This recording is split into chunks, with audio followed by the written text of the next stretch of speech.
नमस्कार। तनु की जुबानी चैनल में आपका स्वागत है।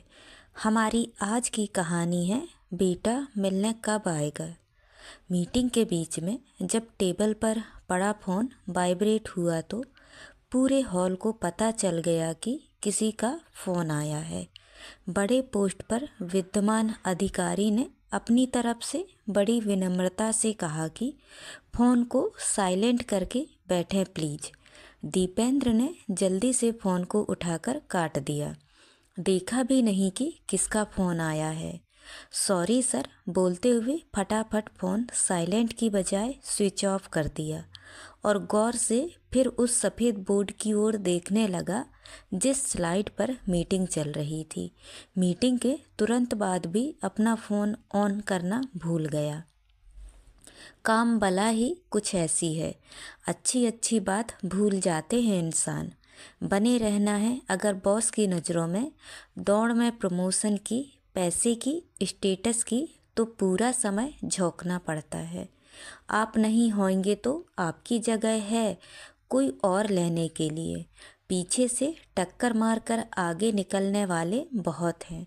थोड़ी सांस आई। इन सब बातों से तो याद आया कि फ़ोन भी पड़ा है निर्जीव कहीं जेब में। तुरंत ही निकाला और उसका बटन दबाकर फिर उसे अपने संसार में प्रवेश दिया। कुछ सोचता समझता इसके पहले ही बीवी का फ़ोन आ गया। कहाँ हो आप? फ़ोन भी ऑफ है, माँ जी का फ़ोन आया था। इतना कहते ही दीपेंद्र समझ गया कि मीटिंग में बजने वाला वाइब्रेटर माँ जी का ही होगा। थोड़ा झिल्ला कर बोला, अरे हाँ पता है, वो आने का ही बोल रही होगी। करता हूँ मैं उनसे बात फ्री होकर। फ्री होना उसके लिए ऑफिस में तो मुमकिन नहीं था, वो भी माँ से बात करने के लिए। माँ से तो शाम को भी बात कर सकते हैं, अभी करना क्या ज़रूरी है। ऑफिस का टाइम ख़त्म हुआ लेकिन दीपेंद्र का अभी भी चल रहा है। यह फाइल दिखने में छोटी होती है लेकिन ज़िंदगी निकल जाती है इनमें सर घुसा घुसा कर। ऑफिस में घर आया तो पत्नी ने कुछ कहा नहीं। एक तो पहले ही लेट हो गए, ऊपर से अगर फिर कोई ऐसी बात कह दी जिससे भड़क गए तो उसकी खैर नहीं। इसीलिए खाना गर्म करके खिला दिया। रात को सोते समय दीपेंद्र अचानक बोला, अरे तुमने याद नहीं दिलाया, माँ को फ़ोन करना था। पत्नी बोली, कहाँ करते, यह आपका ऑफिस थोड़ी है जो रात 12 बजे तक खुला रहे। समय देखो 1 बजा है, 11 बजे तो आपने घर में कदम रखा, कब बात करते। चद्दर झटकाते हुए अब पत्नी को एहसास हो गया था कि अब दिन का वो समय है जब वो थोड़ा बहुत पति को ताना मार सकती है। माँ को 3 साल हो गए हैं आपसे मिले, कब से कह रही है कि एक बार मिल लो, पर आप जाते ही नहीं। अरे तुम लोग तो गए थे पिछले साल, हम गए थे, आपको मिलना है। हाँ करता हूँ, महीने 2 महीने में जाने का, अभी छुट्टी नहीं ले सकता। सुबह होते ही वही दौड़ भाग शुरू। ऑफिस जाने के पहले ही ऑफिस घर पर आ जाता है। फ़ोन आते रहते हैं, एक चालू रहता है तो दूसरा कतार में रहता है। इसी बीच पत्नी आई कुछ बोलने के लिए, लेकिन साहब का मूड देखकर फिर किचन में चली गई। दीपेंद्र ने जल्दी जल्दी अपने सारे ऑफिस के फाइलों को समेटा गाड़ी में डालने के लिए। गाड़ी से फिर वही ऑफिस की असली जगह पर ले जाने के लिए। पूरा दिन फिर वही काम करना है। एक बार फिर माँ का फ़ोन आया, इस बार फिर काट दिया। मन में यह सोचा कि आज तो माँ से बात करूँगा ही। थोड़ा सा माँ पर प्यार भी आया। सोचा कि अब फ़ोन आया तो ज़रूर उठा लूँगा, लेकिन फिर बजा नहीं।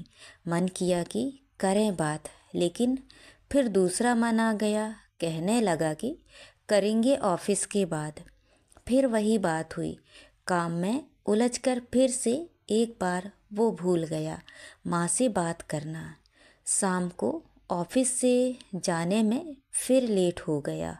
घर गया तब दीपेंद्र को पत्नी को देखकर याद आया कि आज उसने भी फ़ोन नहीं किया। पहले तो कुछ नहीं बोला, लेकिन खाना खाते वक्त सोचा कि पूछ लेता हूँ। इसके पहले ही पूछता पत्नी ने बोल दिया, मेरा फ़ोन खराब हो गया है, सुबह से ऑन नहीं हो रहा है। मैं आपको बताने वाली थी, लेकिन सुबह आप बिजी थे तो नहीं बात की। दीपेंद्र उसे कुछ कहता, इसके पहले उसने घड़ी देखी, समय फिर वही 10:30।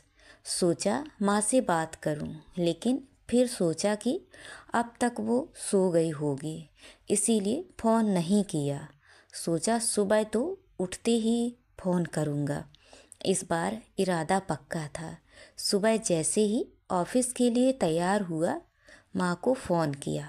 फ़ोन उठाने के पहले ही सोचा कि बड़े प्यार से माँ से बात करेगा। छुट्टी की प्लानिंग करने लगा। मन ही मन उसे लग रहा था कि माँ उसे बहुत याद कर रही है। माँ ने फ़ोन नहीं उठाया। ऑफिस निकलने के पहले उसने पत्नी को कहा कि सुनो, तैयार रहना, आज छुट्टी लेकर आऊँगा, शाम को माँ से मिलने चलेंगे। पत्नी भी सोच में पड़ गई, यह अचानक क्या हुआ। बोली, क्यों, सब ठीक है, क्या हुआ।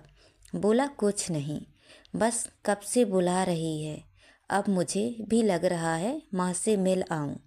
ऑफिस में जाते ही माँ का फ़ोन आया। इस बार उसने फ़ोन काटा नहीं। फ़ोन उठाते ही ऑफिस से सीधा घर गया। पत्नी देखकर चौंक गई। क्या हुआ। दीपेंद्र बोला, चलो जल्दी कार में बैठो, माँ की तबीयत ठीक नहीं है, मामा का कॉल आया था। रास्ते पर यह सोचता रहा कि माँ कैसी होगी। हड़बड़ी में घर चला गया। माँ कहते कहते घर में घुसा, लेकिन माँ नहीं थी। एक पल के लिए उसे अपने 3 साल में माँ के किए फ़ोन याद आए, जब माँ उसे बुलाती थी मिलने, लेकिन वो सिर्फ कहता कि आऊँगा माँ। उसे भी पता था कि वो ऊपर से कहता था जाने का, लेकिन कोई इरादा नहीं था। वो फ़ोन भी याद आए, जिनके आने पर वो भौं चढ़ाकर उन्हें काट देता था। यह सब घर में खड़ा होकर वो सोच ही रहा था कि पत्नी ने उसके कंधे पर हाथ रखा। अरे, माँ तो अस्पताल में है, चलें वहाँ। उसकी सुन जैसी टूटी, फिर गाड़ी घुमाई अस्पताल की ओर। मन में बस यही दुआ कि माँ ठीक हो। बस अब हर दिन बात करूँगा, माँ की एक नहीं मानूँगा, उनको अपने साथ ही लेकर जाऊँगा। अस्पताल पहुंचा और जब मामा ने उसे देखकर मुस्कुराते हुए कहा कि अब ठीक है, चिंता की कोई बात नहीं, इतना सुनकर ही फिर उसकी पलकों से रुके हुए आंसू निकल पड़े। बच्चों की तरह रोया। माँ के कमरे में गया तो माँ ने कहा, अरे रोता क्यों है, अभी नहीं मरने वाली, ठीक हूँ मैं, बेवजह तुमको परेशान किया। मैं भैया को कह रही थी कि मत बुलाओ उसे, काम होगा। माँ का हाथ पकड़ा और कहने लगा, माँ मैं अच्छा बेटा नहीं हूँ। नहीं नहीं, तू तो बहुत अच्छा बेटा है, तभी तो दौड़ा आया। मेरे भाग बहुत अच्छे हैं जो इतनी फिक्र करते हो। उस पल दीपेंद्र को लगा कि वो माँ को फिर नहीं देख पाएगा। लगा कि यह बोझ मेरे लिए ज़िंदगी भर जीना पड़ेगा। माँ बुलाती रही, वो टालता रहा। समय रहते संभल जाना बहुत बुद्धिमानी का काम है। दीपेंद्र फिर न माना। माँ को अपने साथ ठीक होने पर ले गया। काम को छोड़ नहीं सकते हैं, लेकिन माँ को अपने साथ ले जाने के लिए तो मना सकते हैं। तो दोस्तों, ये कहानी आपको कैसी लगी, लाइक और कमेंट करके ज़रूर बताएं और चैनल को सब्सक्राइब करना ना भूलें। तो मिलते हैं अगली कहानी में। बहुत बहुत धन्यवाद।